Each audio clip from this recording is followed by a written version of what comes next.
Coloco nas tuas mãos, juntamente com esta igreja, o teu vaso, pela qual o Senhor irá usá-lo nesta noite para confortar os corações. Que a tua graça, Senhor, a tua misericórdia esteja com ele, meu Deus, que os nossos ouvidos atentos a ouvir a mensagem vinda do céu, em nome de Jesus.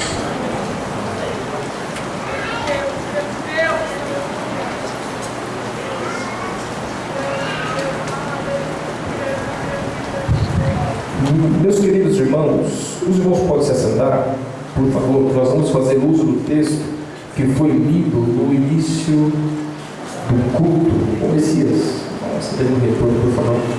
No início do culto, pelo nosso irmão Marcos, em João, o Evangelho segundo escreveu João, o capítulo de número 3. Estão lembrados desse texto? Amém? Estão lembrados mesmo? Esse texto, ele traz um versículo que nós conhecemos ele como o texto áureo da Bíblia Sagrada, que é João 3:16. Uma expressão falada por Jesus Cristo num diálogo que ele estava tendo com um dos principais dos fariseus, dos principais dos fariseus ali, como diz o versículo 1, havia entre os fariseus, um homem chamado Nicodemos, príncipe dos judeus. Jesus ele inicia um diálogo com esse homem, que havia vindo falar com Jesus. Esse homem, ele veio falar com Jesus, porque ele tinha algumas dúvidas, e ele era um dos príncipes dos judeus, um dos fariseus, homem religioso, conhecedor das sagradas escrituras, homem instruído na palavra, homem letrado, homem culto, mas ele tinha algumas necessidades na vida dele. E esse diálogo começa a se desenvolver entre Jesus e esse homem acerca de um tema tão importante como um tema básico para a vida de todo homem que se diz religioso, da vida de todo homem que se diz cristão, como nós estamos aqui hoje. Todos nós que somos cristãos, o princípio da nossa fé, um dos objetivos da nossa fé é manter o nosso relacionamento firme com o Senhor, para que venhamos ter convicção da vida eterna, para termos convicção de que vamos entrar no reino de Deus. Por isso, seria chover no molhado se eu perguntasse aqui nessa noite quem queria entrar no reino de Deus. Todos nós estamos aqui porque ansiamos por isso, buscamos isso, queremos estar próximo de Deus, queremos buscar algo da parte de Deus, senão nós não estaríamos aqui. Nós estaríamos em qualquer outro lugar, menos aqui. E esse diálogo, meus queridos irmãos, ele começa a se desenvolver, e dentro desse diálogo, há 3 questões que Jesus coloca, que é para confundir, na realidade para explicar, mas confundiu a cabeça de Nicodemos, e Jesus fez isso a propósito. Todas as vezes que Jesus vai expressar algo na Bíblia que é difícil de nós recebermos como seres humanos limitados, Jesus ele fala por 2 vezes: na verdade, na verdade. Todas as vezes que ele traz uma verdade que desafia o nosso raciocínio lógico, que desafia a lógica que há colocada na nossa mente, quando diz que 1 mais 1 são 2, quando uma resposta de Cristo desafiava essa lógica, Cristo lhe falava por 2 vezes: na verdade te digo. E aqui Jesus usa por algumas vezes, mas na última vez Jesus diz uma verdade maior do que as primeiras, que foi para explicar para Nicodemos algo que nos impulsiona a estarmos aqui nessa noite, algo que é inquestionável, algo que ele é ilimitado, algo que é incondicional, chamado amor de Deus. O texto base da Bíblia Sagrada para nós cristãos, em especial do Novo Testamento, da Era da Graça, está: porque Deus amou o mundo de tal maneira que o deu o seu Filho, seu único Filho, para morrer por ele. Todas as nossas crianças sabem disso. Todas as nossas crianças já ouviram esse texto bíblico e sabem dizer isso para nós de cor. E aqui o Senhor começa dizendo a primeira verdade que desafia a mente de Nicodemos. Diz: na verdade te digo, Nicodemos, que se você não nascer de novo, você não pode ver o reino de Deus. Nicodemos para. Nicodemos, ele fica pasmo. Olha para o Senhor com os olhos arregalados, esbugalhados, e diz: como pode ser isso, Senhor? Como é que pode um homem já sendo velho tornar ao ventre da sua mãe e nascer de novo? Isso trouxe uma confusão muito grande para Nicodemos, porque essa é uma verdade difícil de ser entendida para quem não está no Espírito. Jesus então, ele explica, trazendo uma nova afirmação a Nicodemos, uma nova afirmação agora desafiadora, a partir do versículo número 5, diz novamente o Senhor a Nicodemos: na verdade te digo, Nicodemos, que aquele que não nascer da água e do Espírito não pode entrar no reino de Deus. Jesus continua explicando: o que é nascido da carne, Nicodemos, é carne; o que é nascido do Espírito é Espírito. Aí Nicodemos ficou parado. Nicodemos ficou atônito. Eu estou começando a entender, mas ainda estou confuso. Mas isso é muito bonito que ele está falando. E aí nos diz, no versículo de número 7: não te maravilhes, Nicodemos, não fique assim admirado de eu ter te dito: necessário você nascer de novo. Porque a maior verdade ainda estava por vir naquela conversa. Nicodemos, no começo do diálogo com Cristo, ele já para e se maravilha. Mas o Senhor fala: calma, Nicodemos, o maior ainda está por vir. Meu querido irmão, a verdade de Deus para a sua vida nessa noite, o Senhor já vem falando desde o começo do culto, mas o maior ainda está por vir a tua vida nessa noite, nesse lugar. Calma, espera um pouquinho.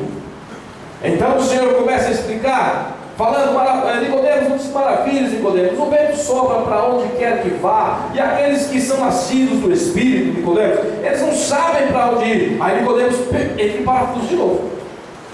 Nicodemos já começa a ficar confuso de novo. E aí ele fala: Senhor, como é que pode ser esse negócio? Aí o Senhor começa a aprofundar a conversa com Nicodemos. Aí Jesus começa levando Nicodemos para uma outra dimensão, trazendo para ele a maior de todas as verdades.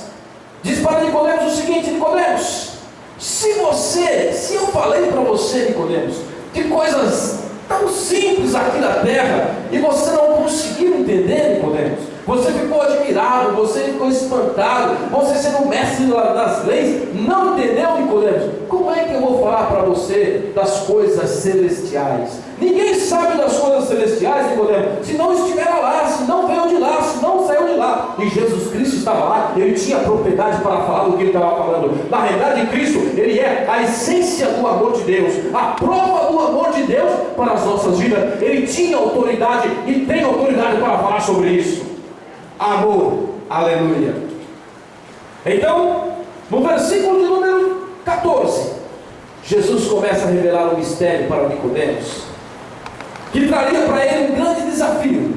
Jesus começa dizendo: Nicodemos, está lembrado do meu povo quando esteve no deserto, que pegou contra mim e murmurou? Eu enviei ali uma praga de serpentes, as serpentes mordiam todo o povo, e então veio o povo e clamou a mim, e eu dei a solução para eles, Nicodemos. Dei uma serpente para eles, aquela serpente transformou-se no metal e precisava ser levantada, e todos que estivessem ali em Israel, condenados à morte, que fitassem os seus olhos naquela serpente, eram salvos. Está lembrado disso, Nicodemos? Ah, Senhor, estou lembrado, sou um conhecedor da lei, sou um fariseu, sou um religioso, conheço a lei, estou lembrado muito bem disso. Então, Nicodemos, se segura aí. Importa que o Filho do Homem também seja levantado, para que todos aqueles que olhar para ele, todos aqueles que aceitar ele, também não morra, não seja condenado. Meu querido, Cristo foi necessário ser crucificado para que eu e você hoje pudéssemos estar aqui. Hoje nós estamos falando de um amor que nos envolve, que nos contagia a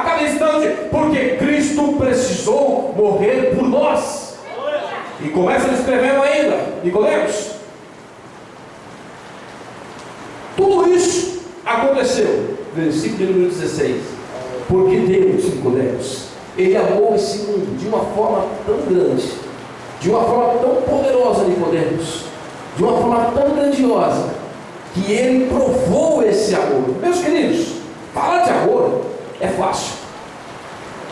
As coisas mais, se você quer ouvir um lindo poema de amor, abra a internet, coloca lá no Google, sem fazer propaganda e merchandising, porque não precisa, né? Isso também é famoso. E coloca lá, palavras de amor. Meu querido, vai sair lá uns trocentos zilhões de poemas, versos, prosas, músicas, assim sucessivamente, falando acerca de amor. Falar de amor é fácil. Falar de amor é fácil. Principalmente quando se fala de um amor superficial, banal, fácil. Agora, provar o que é amor, aí é difícil. Dizer que ama, qualquer um que está aqui pode dizer hoje: eu te amo. Dizer que ama, um jovem apaixonado pode dizer para a moça: eu te amo, moça, e vice-versa. O marido pode dizer para a esposa, para a filha, para o filho: eu te amo. Nós podemos sair na rua, pegar os microfones e proclamar para todas as nações e dizer: eu te amo, todos os que estão nos ouvindo aqui. Podemos dizer: nós amamos os suecos, nós amamos os alemães, nós amamos os italianos, nós amamos, assim sucessivamente. Podemos dizer isso, como essas bandeiras que estão aqui, representando a todos os povos. O Uruguai, se não me falha a memória, que está ali na ponta, faltou da Argentina, viu, irmãos? Aleluia. E aqui atrás tem a do Brasil, de São Paulo e de Morugaba. Certo comigo? Não é errado não, né? É muito fácil nós fazermos isso. O difícil é provar. E Deus, sabendo que nós somos limitados, e Ele quis nos dar uma prova inquestionável. A prova que Deus nos deu do amor dele é uma prova que eu desafio qualquer pessoa a fazer. Aqui João relata o diálogo do Senhor com Nicodemos, dizendo: porque Deus, Nicodemos, amou o mundo de tal maneira e não amou de palavras. Deus não amou de palavras, Nicodemos. Deus amou de verdade. E Ele provou esse amor dando o seu único filho para morrer pela humanidade. Meus queridos, o que nós gostaríamos de continuar aqui nessa mensagem falando é a abrangência do amor de Deus em nossas vidas. A abrangência do amor de Deus na humanidade. O amor de Deus, ele é um amor incondicional a Deus. O amor de Deus, ele não é condicionado a eu amá-lo ou não. O amor de Deus, ele independe se eu disser: eu te amo, Deus. Se eu falar: Deus, eu não te amo. Há alguns que no momento de insanidade sai da casinha, da lógica, e fala isso. Mas sabe qual é a reação de Deus para esse tipo de pessoa? Eu continuo te amando. Eu não desisto de você. Esse é o amor incondicional. Meu querido, não importa o que você faça, Deus te ama e ponto final. Você pode ser o crente mais santo, você pode só voltar a auréola e asas, se é que tem, né? Isso é coisa da nossa cabeça, da mitologia, tá, né? Mas se é assim que vemos, vamos usar essa expressão para que possamos entender melhor. Possa faltar somente isso para você ser transladado como foi Enoque. Deus te ama. Agora, se você é aquele irmão que está lutando contra o pecado, você luta de dia, de noite você cai. Você busca à tarde ao Senhor, está tudo bem, e de noite você: errei, fiz errado de novo. Você é aquele que erra de dia, de tarde, de noite, de madrugada, pensamento, obras, palavras. Sabe qual é o tamanho do amor de Deus para você? Igualzinho no anterior: Deus te ama e ponto final. O amor de Deus, ele é incondicional, meu querido. Ele não depende de eu amá-lo ou não. A Bíblia nos fala que Ele nos resgatou, Ele nos chamou, Ele nos comprou, ainda nós estando mortos em ofensas, em pecados. Deus não chamou nenhum santinho, não. Ou alguém aqui era santo, anjo, perfeito, antes Eu te desafio a dizer isso. E eu rapidamente vou falar que você não era, porque a própria Bíblia nos fala que se alguém disser que não tem pecado, já está mentindo, já está errando, porque está fazendo o Senhor mentiroso, porque ele diz que todos pecaram e destituídos foram da glória de Deus. Está em Romanos. O amor de Deus, ele depende da sua ação. Ele é simples. Isso nos coloca num ponto, meu querido irmão, que nos leva a entender que as minhas ações não compram o amor de Deus. Isso nos coloca em um ponto que nos leva a entender que por mais que eu faça, eu não posso comprar o amor de Deus. Primeiro, que ele não está à venda. Segundo, que ele nos foi dado de graça, apesar de ter um preço incalculável, foi nos dado de graça. O amor de Deus, ele é o amor que não lança em rosto as nossas transgressões, os nossos erros. Isso que nos comove, né? Deus teria todo o direito. Ô Messias, está cochichando o retorno. O amor de Deus, ele nos comove de uma forma tão grande que quando nós perdoamos alguém, olha que interessante, vamos lá. Quando nós perdoamos alguém que nos feriu, tem alguém aqui nessa noite que nunca foi machucado por ninguém? Tem alguém? Essa eu posso perguntar, que eu não vou nem o braço que levantou. O meu também vai levantar. Tem alguém aqui que nunca foi machucado por alguém? Por uma palavra, uma atitude? Todos nós sofremos alguma tristeza em algum momento, não sofremos? Meus queridos, eu tenho certeza que você se lembra disso. Até porque nós, seres humanos, temos uma capacidade muito grande, meu Fernando, de lembrar das coisas ruins que nos fazem, né? Interessante isso. Eu vou mostrar para vocês.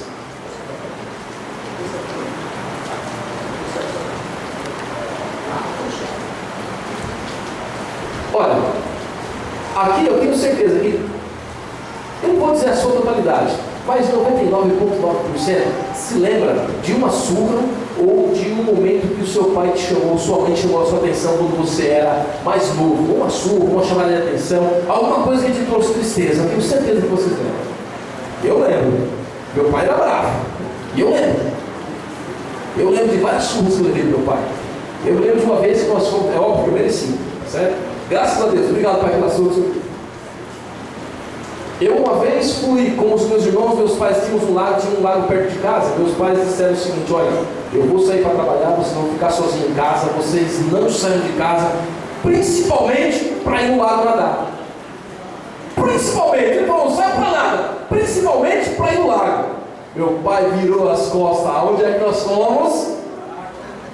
Como é que vocês sabem? Vamos para o lago. Só que eu não fui. Os meus irmãos foram. E eu não fui. Eu fiquei em casa. Só que quando meu pai voltou, ele viu a roupa, aquele monte de roupa lá no tanque, né?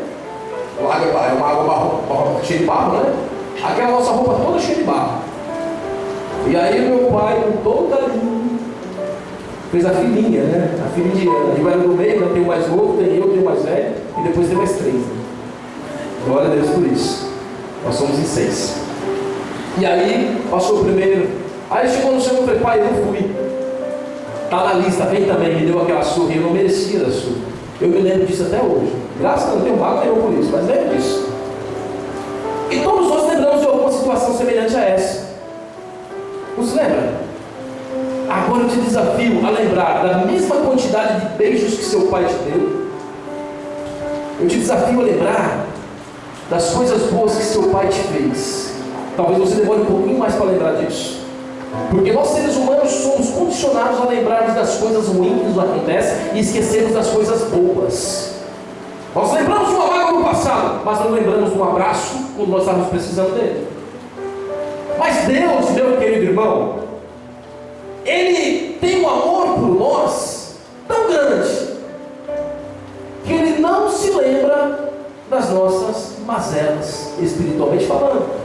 Não é que Ele tem amnésia, mas Ele não lança em rosto, Ele não joga em rosto aquilo que nós fizemos no passado. Existe um outro hino que nós cantamos, sempre cantamos aqui na igreja, também do Armando Filho, lá na cidade do Cabo, Pernambuco, Pernambucano, Cabo.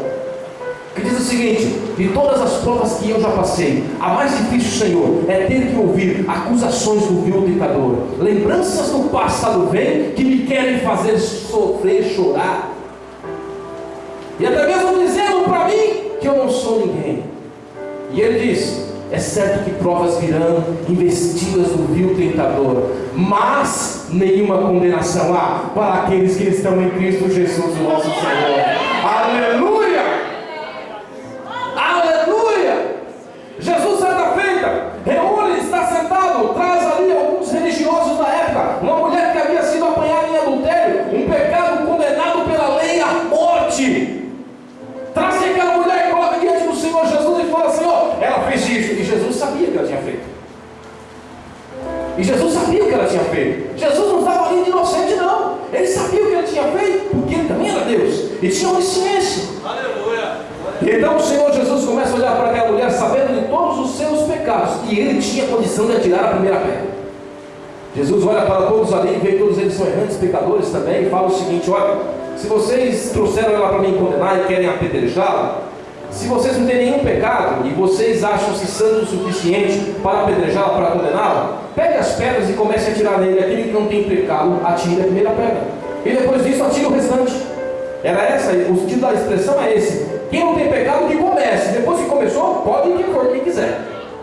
E Jesus falou: quem não tiver pecado, atire a primeira pedra. Só Jesus ali não tinha pecado. E a Bíblia nos fala que Jesus não lançou pedra nela. E a Bíblia nos fala que Jesus não apedrejou aquela mulher. E a Bíblia nos fala que Jesus não condenou aquela mulher. Jesus simplesmente abaixa-se e começa a escrever na areia. Algumas palavras que a Bíblia não nos traz detalhes acerca dessas palavras que Cristo escrevia, mas ele começa ali a fazer uma descrição, uma narração, por certo, entendemos nós, acerca do pecado de cada um daqueles homens, e todos foram embora. E Jesus então chama aquela mulher e fala: ei, aonde estão os teus acusadores? A mulher levanta-se, olha ao seu redor e fala: Senhor, não tem ninguém. Bom, se não tinha ninguém aqui que era santo o suficiente para te condenar, eu que sou santo o suficiente não te condeno. Vai e não peques mais.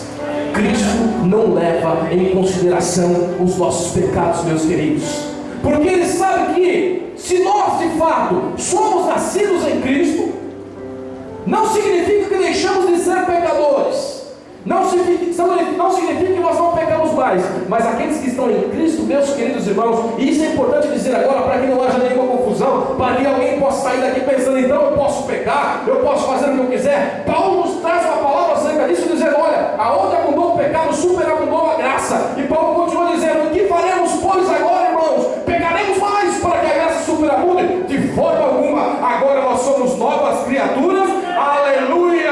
E aquele que está em Cristo, meu velho irmão, ele não vive em pecado.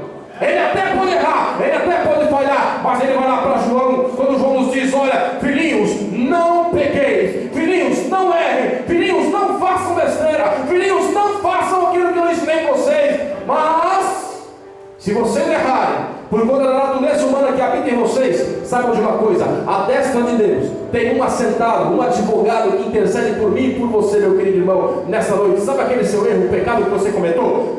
Jesus intercede por você. Jesus intercede por você, aleluia, porque Ele te ama. E quando Ele apresenta ao Senhor, dá para imaginar, conjecturar aqui o diálogo de Deus, de Jesus com Deus. É uma conjectura minha, para nós entendermos um pouquinho mais. Ele dizendo o seguinte: nós pecamos, falhamos, e aí a Bíblia nos fala que os nossos pecados fazem separação entre nós e Deus. Os nossos pecados são ofensas para Deus. É como se nós ofendêssemos alguém. Vamos usar como nós ofendêssemos a Deus e falarmos alguma coisa, Deus olhava assim: olha o que o irmão fulano fez. Aí Jesus rapidamente: mas Pai, se lembra que meu sangue foi derramado na cruz do Calvário. Está ali Jesus intercedendo por mim e você. Meu querido, você tem um intercessor, você tem um Senhor que Ele intercede por sua vida em todos os momentos da sua vida. Você tem aquele que intercede por você. Você não está abandonado, você não está largado, você não está deixado. Você é envolvido e coberto por um amor tão grande, que Ele passa por cima de todos os nossos defeitos e nos chama filhinhos, amigos, herdeiros. O amor de Deus 2 Coríntios, capítulo 5, versículo 14, nos diz assim: porque o amor de Cristo, ele nos constrange. Porque o amor de Cristo nos constrange, julgando nós assim, que se morreu um, morreu por todos, todos logo morreram. O amor de Deus, ele é tão grande, meu querido, que ele nos coloca em situação complicada. Sabe quando você faz aquele erro? Todos nós carregamos com os nossos pais. Sabe quando você apronta lá, rapaz? E você chega lá para o seu pai: ô pai, foi mal, errei. Ô pai, de novo. Aí o seu pai, com aquele amor, lá, pastor Victor, ele chega e abraça assim: ô filhão, eu te amo, eu te perdoo, não faz de novo não, tá bom? E aí você sai dali todo desajeitado, né? Poxa, ele me perdoou de novo. Aí passa um tempo, você vai lá e faz de novo. Aí Deus, novamente: eu te amo, não faz de novo não. A Bíblia diz que nós servimos a um Deus longânimo, um Deus paciente. Glória ao teu nome por isso, Pai, pela sua paciência conosco, pela sua longanimidade com a sua igreja nessa terra, Senhor. Eu te adoro por isso, Pai. Eu te adoro por isso, Deus. Porque se não fosse a longanimidade e o amor de Deus, meus queridos irmãos, eu duvido que essa igreja estaria hoje como está aqui hoje. Ou você pensa que você está aqui porque você é bonzinho? Não, estamos aqui porque o amor de Deus nos constrange e nos traz aqui esse lugar. Mas mesmo assim, meus queridos irmãos, sabendo desse amor, há pessoas que vivem num complexo tão grande interior, vivem numa briga, numa luta interior tão grande, tão grande, tão grande, que acham que Deus se esqueceu dela. A Bíblia nos diz que se nós confessarmos a Ele, se nós buscarmos a Ele com o coração verdadeiro e quebrantado, Ele não nos rejeita. E sabe, meu querido irmão, que há pessoas, talvez você esteja enquadrado nesse grupo, preste atenção nisso. Há pessoas que elas são envolvidas num complexo tão grande, que ela acha que Deus não pode perdoar mais ela pelo que ela fez.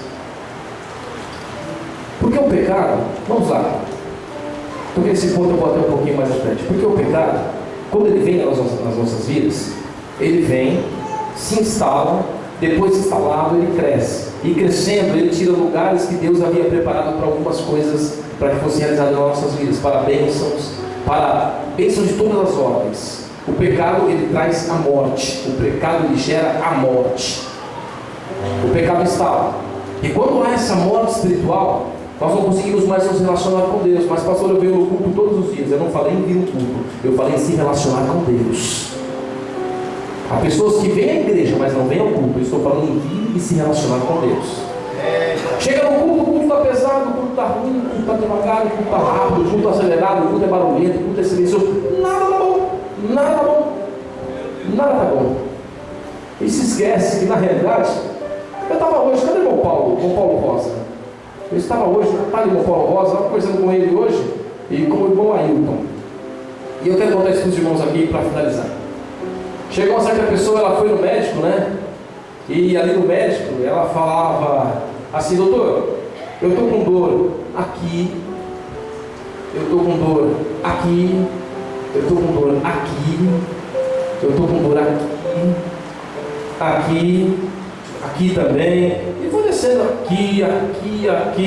Aí o doutor, com o Ricardo, pegou o camarada, deixa eu ver seu dedo. Pegou o dedo dele e puxou. O problema não é que você está com dor no corpo, é que seu dedo está quebrado. Onde você encosta o dedo dói. O problema não era no corpo, o problema era no dedo. Está entendendo, meu querido irmão? Amém? Amém? Glória a Deus. Meu querido, então nada está bom, tudo dói, mas na realidade é o dedo que está quebrado. E no exemplo que eu estou lhe dando, para deixar mais claro para você, mais explícito ainda, esse dedinho quebrado pode ser que seja você hoje. Está tudo quebrado, seu dedinho. Aí não adianta, meu querido, você pode estar onde for, não vai estar bom, porque o dedo está pegado. Precisa primeiro alinhar esse dedo, espiritualmente falando, para que você possa sentir a glória de Deus se manifestando na sua vida. Deus não coloca, vou repetir isso que falei outro dia aqui, vinho novo em odres velhos. O pastor Robert Duno disse isso também aqui na nossa reunião de obreiro. Deus não coloca vinho novo em odres velhos. Na realidade é uma situação bíblica. Ele conserva o dedinho para fazer de você uma bênção, meu querido irmão. E aí você pode estar onde for, como Paulo dizia: olha, se para mim, se eu estou preso, eu estou feliz porque aqui na cadeia eu prego o Evangelho. Se eu estou no barco com os prisioneiros sendo levado, eu estou feliz porque eu também prego o Evangelho. Então Paulo estava dizendo: não importa onde que eu esteja, eu estou bem com Cristo, eu estou bem com tudo. Eu quero que nessa noite você esteja bem com o Senhor. Eu quero louvar ao Senhor. Eu não, né? O Marcos. Em todas as provas, o Marcos. Aleluia. E o mais interessante, meus queridos irmãos, que nós passamos provas, lutas, dificuldades, e que nos faz duvidar desse amor. Mas de todas essas provas, como diz esse louvor que nós vamos cantar juntos nessa hora, eu lhe convido para estar em pé para fazermos assim. Diz assim: de todas as, sei, a mais difícil, Senhor, é ter que ouvir acusações do vil tentador. Mas foi o irmão que falou comigo, pastor. Meu querido, a nossa luta espiritual não é contra a carne nem contra o sangue, entenda isso. Em todas as lutas que eu já passei, a mais difícil, Senhor, é ter que ouvir acusações do vil tentador. Todas as provas que eu já passei, é bem difícil, Senhor.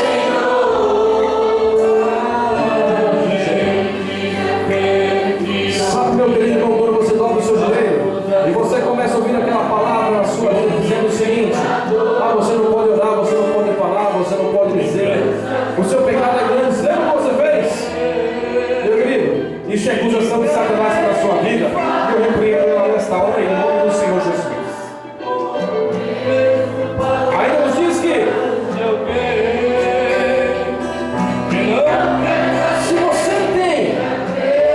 se você tem algo que lhe condena, se a sua consciência lhe condena, maior é Deus do que a nossa consciência.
Eu gostaria de saber se há alguém nesse lugar que gostaria de entregar-se a Cristo ou voltar para o Senhor. Em nome do Senhor Jesus, aonde quer que você esteja, há uma luta espiritual sendo travada, meu querido irmão, nesta hora, e você é um soldado dessa luta, intercessor. Comece a executar essa sua função. Meu querido, se você ainda não aceitou Jesus, ou se você afastou-se dos caminhos do Senhor, e nesta noite o amor do Senhor te constrange e te impulsiona a aceitar, mas há uma voz do seu ouvido dizendo: não pode ir, não adianta, para quê? Não tem mais jeito. Nesta noite, em nome do Senhor Jesus, saia do seu lugar e venha até aqui, eu quero orar por você.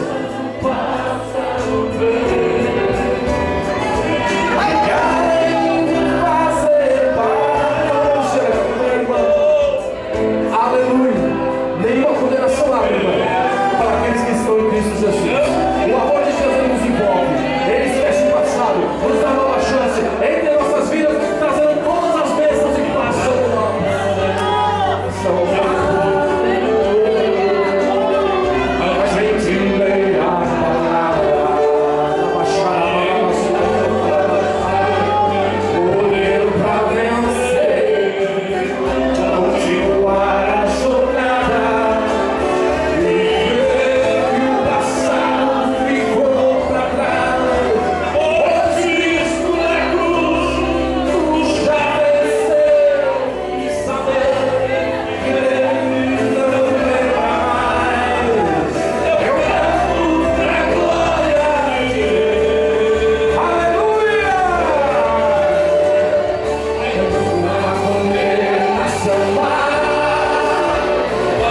cheio da igreja de sair da igreja da mesma forma que você entrou. Mas nessa hora você quer ter uma mudança.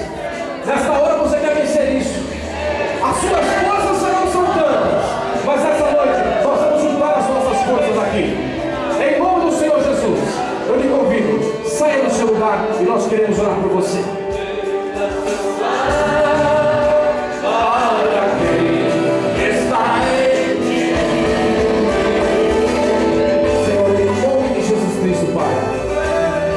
Pai, Tu és poderoso, Deus, a Tua graça, Senhor. Em nome de Jesus, meu Deus, eu quero te pedir nesta hora. Aqui nesse lugar, Senhor Deus, a Tua palavra tem sido pregada segundo a Tua instrução, a Tua direção, meu Pai. E eu quero que há pessoas aqui que precisam nessa noite de ter um conselho contigo, meu Pai. Meu Deus, em nome de Jesus Cristo, incomoda nessa hora, para que ela levante a cabeça dela e saia da onde ela está e venha até aqui, Senhor. Em nome de Jesus Cristo. Meu querido, a Fernanda está louvando o Senhor aqui, falou uma expressão muito interessante. Você pode esconder de tudo e de todos. Não, na realidade, eu nem procuro saber. Porque minha função não é investigar, minha função é orar por você. Mas o Espírito Santo de Deus e de Deus ninguém esconde nada.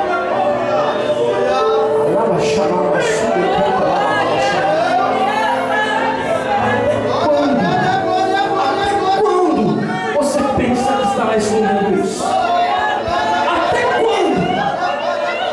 Até quando? Deus dá graça ao humilde, mas abate o soberbo. Até quando você quer levar isso? Até quando? Mas Deus vai me perdoar. Acabamos de falar aqui, meu querido irmão. Acabamos de falar aqui, meu querido irmão. O amor de Deus, Ele é maior do que tudo, do que suas culpas, dos seus pecados. Nós vamos voltar ao Senhor mais uma vez só, irmão. Vocês precisam fazer isso. E é o tempo suficiente. Aquele que confessa e deixa e encontra misericórdia. Deus dá graça ao humilde, abate o soberbo. Deus está de braços abertos dizendo: venha, filhinho. Vai, não peque mais. Quando a vida se torna aleluia, quando você não se sente alguém, quando o desprezo invade a sua alma, quando as marcas só restam feridas, quando a dor não vai baixar a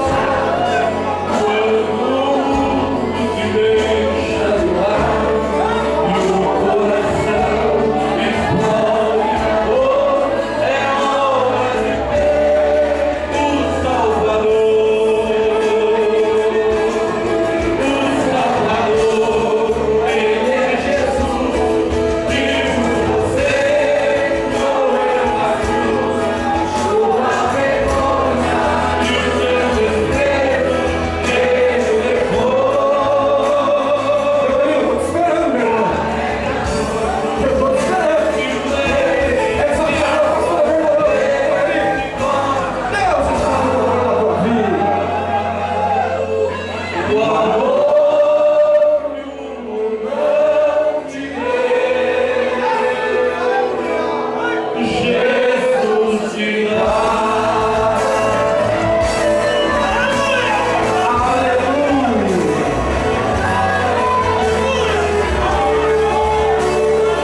limitados, Pai.